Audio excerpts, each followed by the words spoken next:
Hi hello welcome to today reports. இப்போ நம்ம பார்க்க போகிறது இயக்குனர் தங்கர் பச்சானினுடைய இயக்கத்தில் பார்த்திபன் நடிப்பில் 15 வருடங்களுக்கு முன்னால் வெளியான அழகி திரைப்படத்தினுடைய திரை விமர்சனத்தை பற்றி தான் பார்க்க போகிறோம்.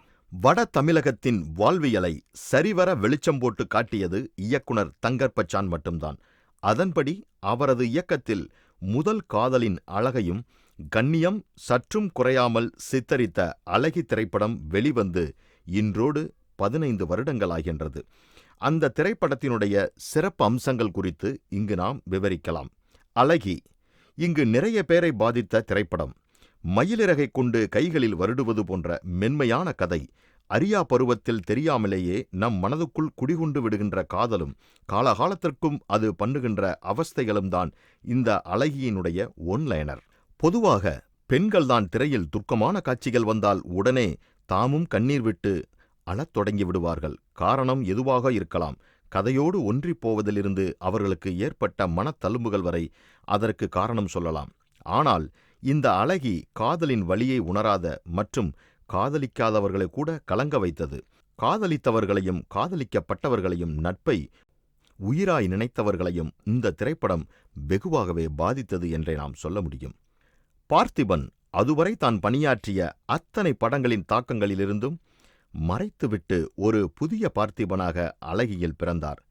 கையை காலா நினைச்சு, காலை என்னவா நினப்ப, டைப் ரவுசுகள் இல்லாமல், நக்கல் வசனங்கள் இல்லாமல் படம் முழுவதும் ஒரு பக்குவப்பட்ட மனிதனாக வலம் வந்தார். மேலும் இந்த படத்தை பற்றி பார்த்திபன் பேசும்போதெல்லாம், இது எனக்கு கிடைத்த மிகப்பெரிய வாய்ப்பு, இந்த கதாபாத்திரம் தந்ததற்காக வாழ்நாள் முழுவதும் தங்கர் பச்சானுக்கு நன்றி சொல்லிக் கொண்டே இருப்பேன் என்றார். எல்லோருடைய மனதிற்குள்ளும் ஒரு தனலட்சுமி ஒரு ஓரமாய் புதைந்து கிடப்பாள். அந்த அத்தனை தனலட்சுமிகளுக்கும் உயிர் கொடுத்திருப்பார் நந்திதாஸ்.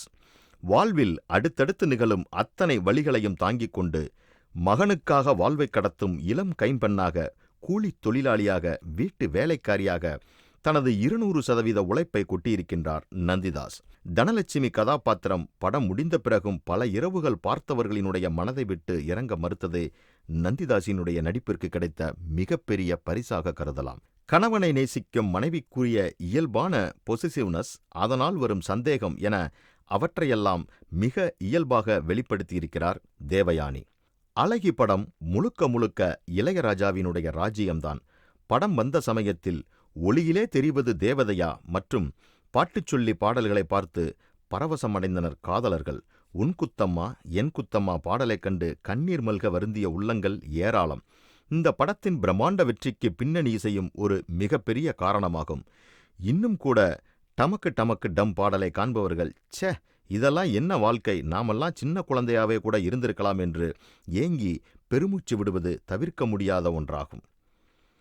தங்கர் பச்சான் இளையராஜாவை பற்றி கூறும்பொழுது, ஒரு நடிகரும் ஒரு இயக்குனரும் ஒரு ஒளி ஓவியனும் முயற்சி செய்து வரவழைக்க முடியாத பிரம்மை, கனவு, கோபம், காதல், மன இறுக்கம், தலைக்குனிவு, அதிர்ச்சி, ஆக்ரோசம், அயர்வு, வெற்றி, வீராப்பு, வேகம், சுமை, தோல்வி போன்ற இப்படிப்பட்ட உணர்வுகளையெல்லாம் இசையின் மூலம் உயிர்ப்பித்தவர் இசைஞானி இளையராஜா என்று அவரை பாராட்டிக் கொண்டே இருக்கலாம். அழகி படத்தின் மூலம் அந்தளவு நமது சொந்த ஊரின் நினைவுகளோடு ஒட்டி உறவாட வைத்தார் தங்கர் பச்சான். இன்னும் கூட எத்தனை தனம் சண்முகம் நம்மை சுற்றி வாழ்ந்து கொண்டிருப்பார்கள். அப்படி பார்த்த அத்தனை பேருக்கும் 100 பேருக்கு தன் முதல் காதலை நினைவுபடுத்தியது இந்த அழகி. காதல், நட்பு, பிரிவு, பொறாமை, சந்தேகம், பரிதவிப்பு, பாசம், மனிதாபிமானம், குழந்தைத்தனம், விட்டுக்கொடுத்தல் போன்ற எல்லா குண அதிசயங்களையும் ஒருங்கே காட்ட எப்படி முடிந்தது இந்த தங்கர் பச்சானால் என்று இந்த ஒற்றை படத்தை கண்டுவிட்டு வியந்தனர் ரசிகர்கள். இந்த அழகி காதல் கதையில் கூட ஒரு அரசியல் வசனம் வைத்திருப்பார். இன்றும் கூட சிலர் அழகி திரைப்படத்துடன் நிறைய முரண்படுகின்றனர். பள்ளி குழந்தைகள் மத்தியில் காதல் வருவதாக காட்டி அவர்களினுடைய மனதில் தங்கர் பச்சான் நெஞ்சை விதைக்கின்றார் என நிறைய பேர் கூறுவதுண்டு. அவர்களுக்கு நான் தரும் பதில், இந்த சமூகத்தில் இருப்பதைத்தான் இயக்குனர் படமெடுக்க முடிவு பண்ணி, குழந்தைகளிடம் காதல் இல்லாமல் இல்லை, அதையெல்லாம் கடந்துதானே நாம் வந்துள்ளோம்.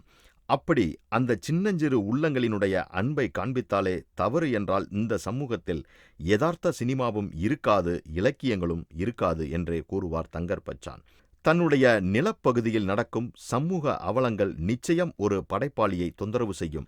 அதனால்தான் திரையில் இதுவரை காணாத வட மாவட்டங்களினுடைய கலாச்சாரம், மொழி, உச்சரிப்பு போன்றவற்றை பிடிவாதமாக தம் திரைப்படங்களில் தொடர்ந்து பிரதிபலிக்கச் செய்கின்றார் இயக்குனர் தங்கர் பச்சான்.